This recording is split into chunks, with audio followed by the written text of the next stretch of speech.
Greetings, Japan fans. In today's show, we're going to be looking at some principles.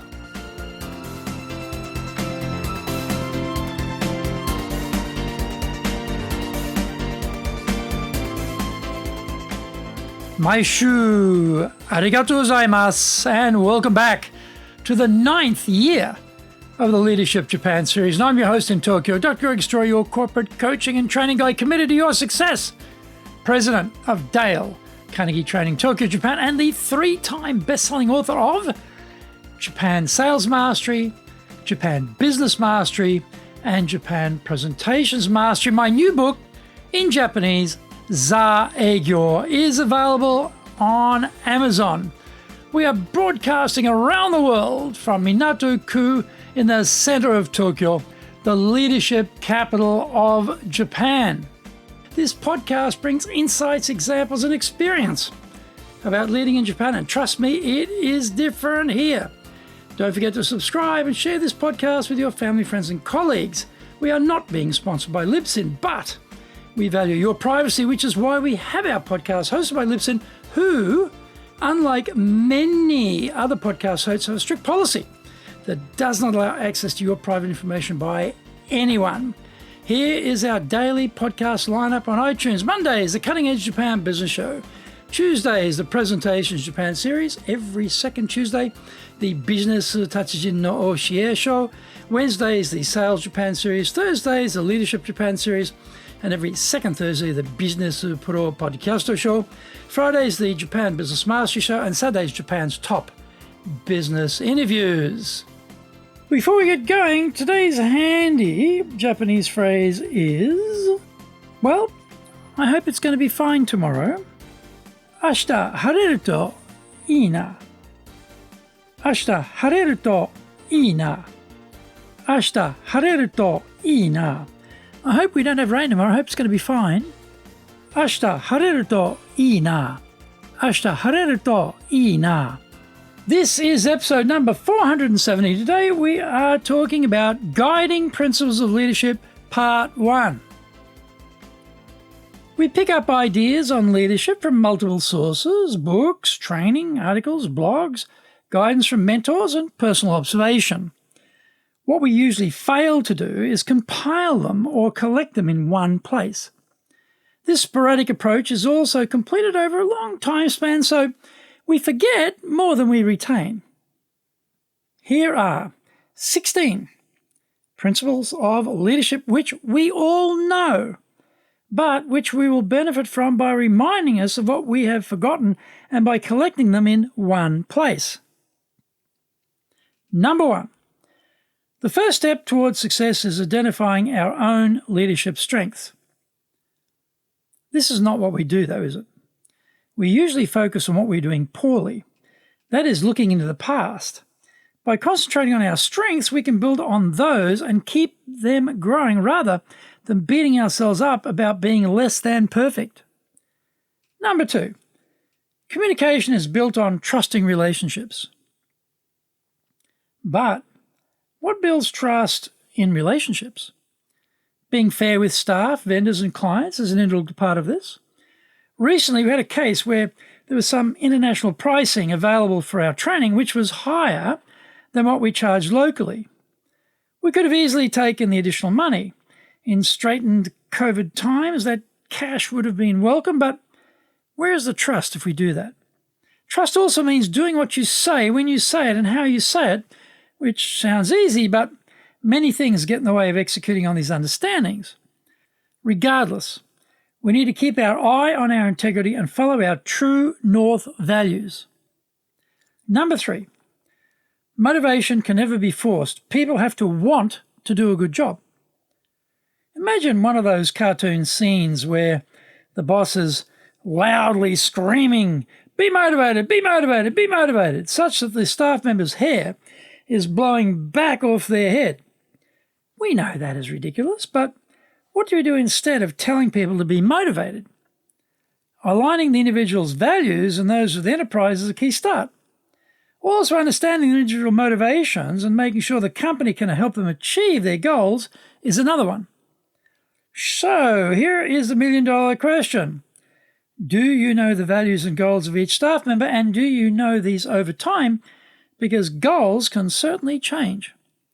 Number 4, there is nothing more effective and rewarding than showing a genuine interest in other people. The key word here is genuine. This means no hidden agenda, instead a pure curiosity about individuals we meet in business and life. Fake pleasantries to gain a tip and then obvious displeasure with the insufficient amount of the tip is a classic example of the opposite of what we're talking about. In Japan, we refer to the egg your smile, the fake sales smile, to win business in the B2B world. People are fascinating, and when you show a pure interest, you learn so much, and they feel the genuine nature of interaction. As leaders, let's be curious. Find out more. We come back from the break.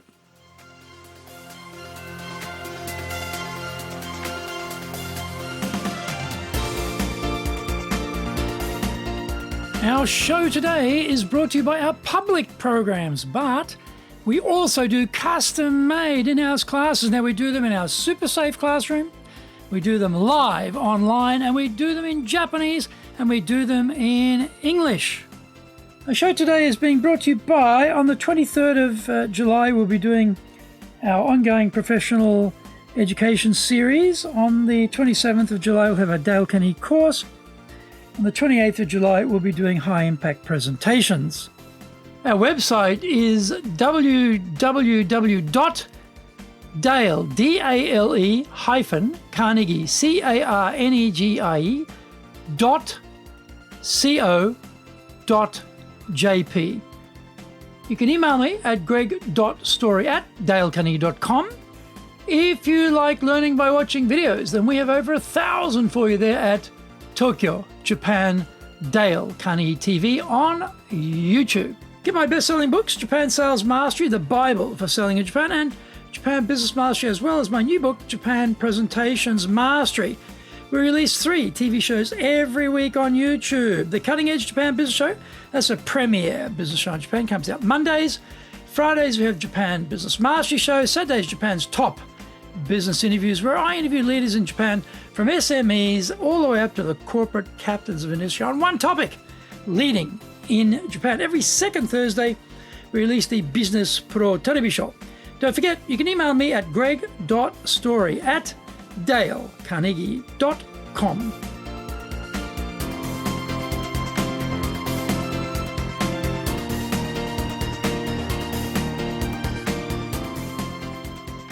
Welcome back. Number 5, step outside yourself to discover what's important to someone else. Deadlines, targets, quotas, the daily email deluge, bills to be paid, endless meetings. The rough and tumble of business is relentless. In the process, we can be consumed by our world and forget that there are other worlds which are impacting the people around us. As an example, I recently observed a company owner vigorously networking at an event and another guest making a snide comment about what they were doing. Maybe that guest sailed through the pandemic unscathed.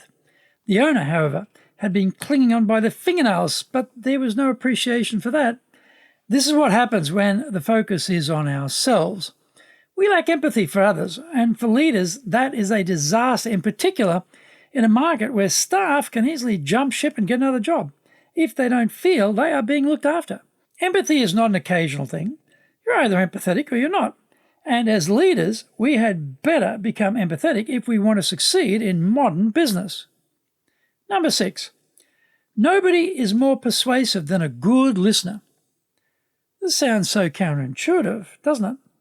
Often we think being persuasive means having the gift of the gab, dominating the flow of the conversation, steering the direction of the content, and driving forward hard through force of will. This usually presents itself as finishing others' sentences for them or cutting them off as we interject our genius contribution.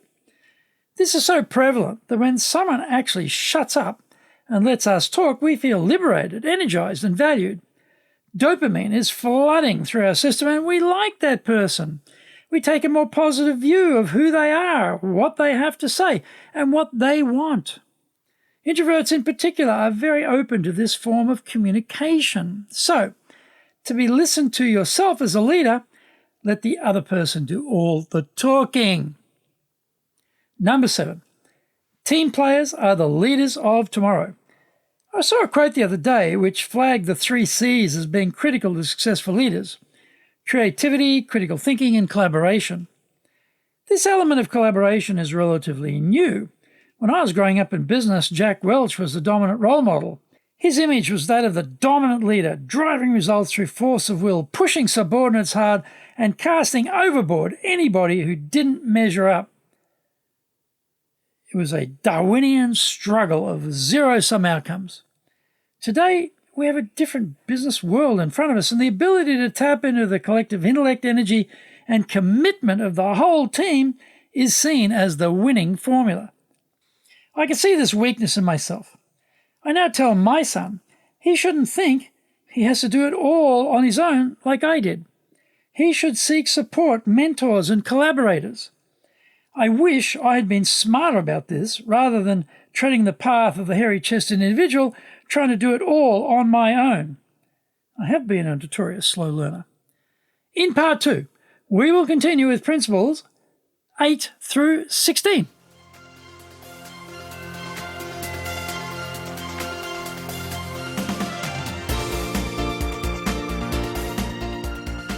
Thank you for joining the Leadership Japan series. If you found the program useful, then share it with your family, friends, and colleagues. Don't forget to subscribe and share this podcast. Take what you found valuable, immediately put into action, because idea application is what makes winners winners. Be one of them. Remember, I'm your corporate coaching and training guy in your corner, committed to your success here in Nippon.